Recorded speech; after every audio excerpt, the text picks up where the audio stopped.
राधे राधे, जय श्री कृष्णा, हर हर महादेव। आप सभी को भोलेनाथ का आशीर्वाद प्राप्त हो। आप सभी भक्तों का स्वागत है हमारे श्रिया राम भक्ति चैनल पर।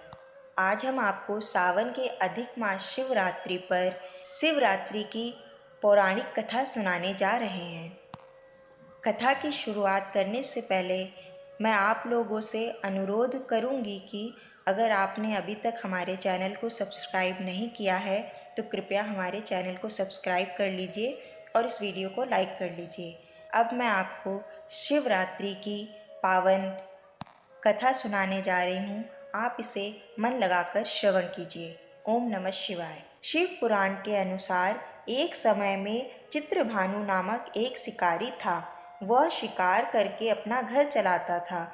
शिकारी के ऊपर साहूकार का काफी कर्ज था। वह कर्ज नहीं चुका पा रहा था। इसी के चलते साहूकार ने उसे बंदी बना लिया। जिस दिन साहूकार ने उसे बंदी बनाया उस दिन शिवरात्रि थी। उसने दिन भर शिव का स्मरण किया और उपवास किया। ऐसे ही पूरा दिन गुजर गया। शाम को साहूकार ने चित्रभानु को एक दिन का समय दिया कर्ज चुकाने के लिए और उसे छोड़ दिया। कर्ज चुकाने के लिए चित्रभानु पूरा दिन बिना कुछ खाए पिए जंगल में शिकार ढूंढने लगा। ऐसे ही शाम निकल गई और रात हो गई। इसके बाद वो रात बीतने के इंतजार में बेल पेड़ के ऊपर चढ़ गया। इसी पेड़ के नीचे शिवलिंग था। बिना जाने शिकारी बेलपत्र तोड़कर नीचे की तरफ गिरा रहा था, जो कि संयोगवश शिवलिंग पर गिर रहे थे। इससे उसका व्रत पूर्ण हो गया। इसके बाद चित्रभानु को तालाब के किनारे एक गर्भिणी हिरणी दिखाई दी, जो पानी पीने के लिए आई थी। उसका शिकार करने के लिए उसने धनुष बाण निकाला।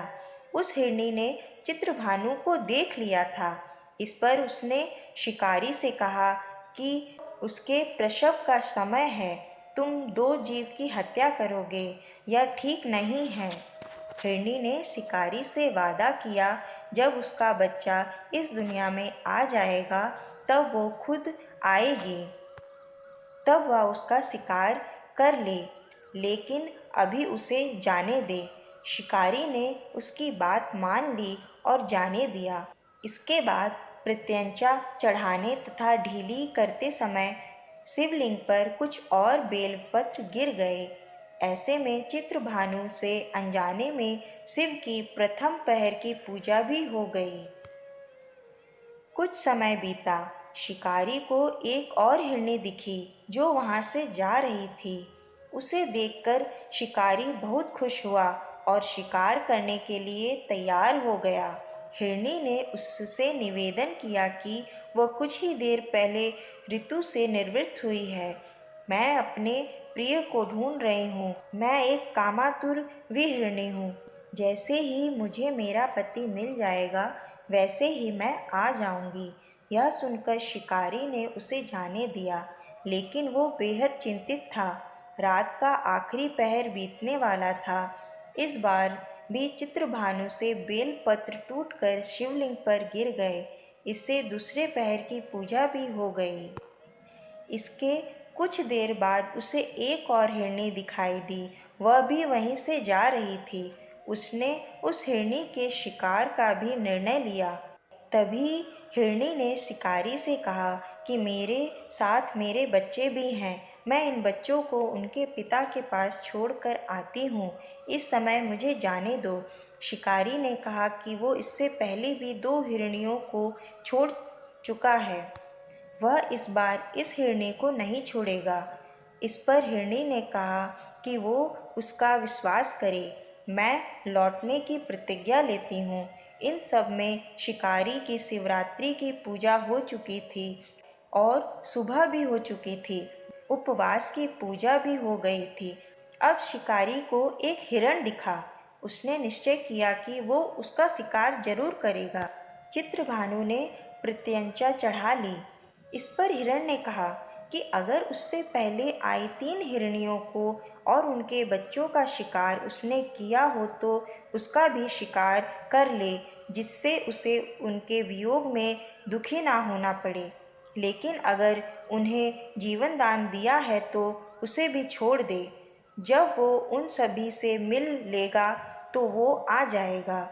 यह सुनकर शिकारी ने उस हिरण को रात भर का घटनाक्रम बताया। तब हिरण ने कहा कि वो तीनों हिरनियाँ उसी की पत्नी हैं।